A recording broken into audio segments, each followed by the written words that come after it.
Sa pangunahing balita naman sa labas ng bansa, 6 na pong mga asylum seekers pinangangambahang namatay sa lumubog na bangka sa karagatan ng Indonesia at himpilan ng pulisya sa Cairo, Egypt, pinasabugan ng bomba.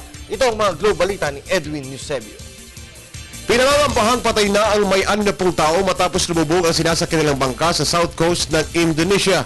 Bahagi sila ng 170 mga asylum seekers na magtutungo sana sa Australia. Ang pinakahuling trahedyang ito sa karagatan ay naganap may 1 linggo pa lamang matapos maghigpit na ang Australia sa pagpasok ng mga refugees.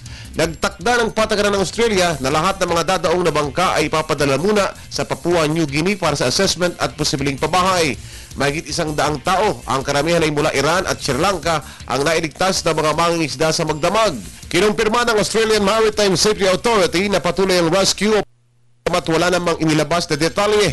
Mainit ngayon ang political issue hinggil sa refugee policy at immigration sa Australia. Ito ay habang papalapit na ang eleksyon doon, ilang linggo na lamang mula ngayon.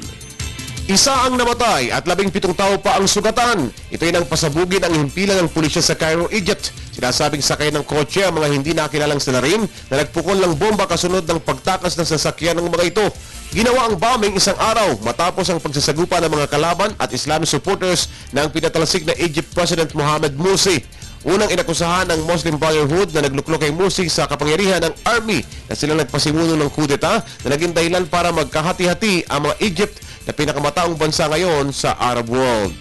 Para sa Telebisyon ng Bayan, Edwin Eusebio.